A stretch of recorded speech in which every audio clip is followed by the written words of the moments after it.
President Trump is asking the Supreme Court to let him move forward with construction on the White House ballroom.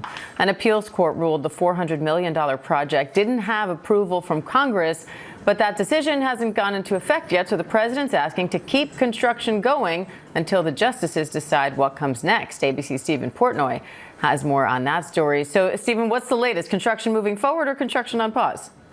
Well, Diane, good morning. This filing to the Supreme Court, which we just got moments ago, requests an immediate administrative stay of a judge's order that would block construction of non-security related aspects of the ballroom. That order would go into effect a week from today, and the administration's position before the Supreme Court is that that order is extraordinary and unlawful. This petition says the ballroom is vitally required for national security to ensure a safe gathering space for the president, for senior officials, and for events that further the national interest.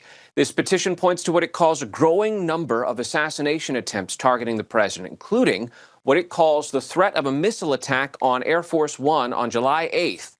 That, of course, led to the use of a catering truck to sneak the president off of the 747, which we just reported on this week. But sources say that U.S. officials deem that threat to not be credible. This petition to the High Court takes on the notion embraced by an appeals court panel last week that the president is a tenant of the White House, not its owner.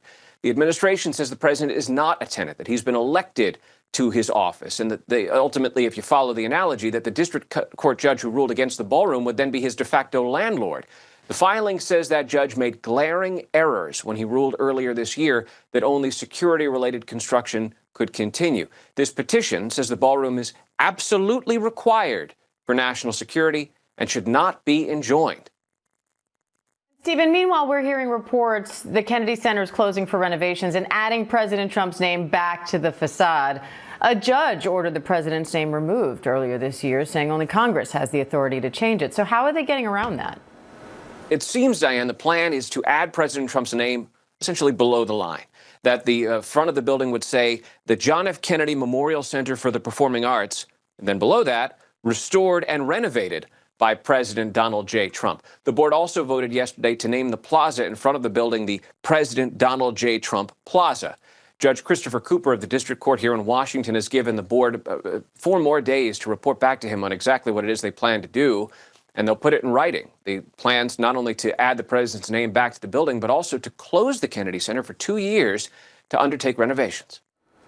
Stephen Portnoy, thank you.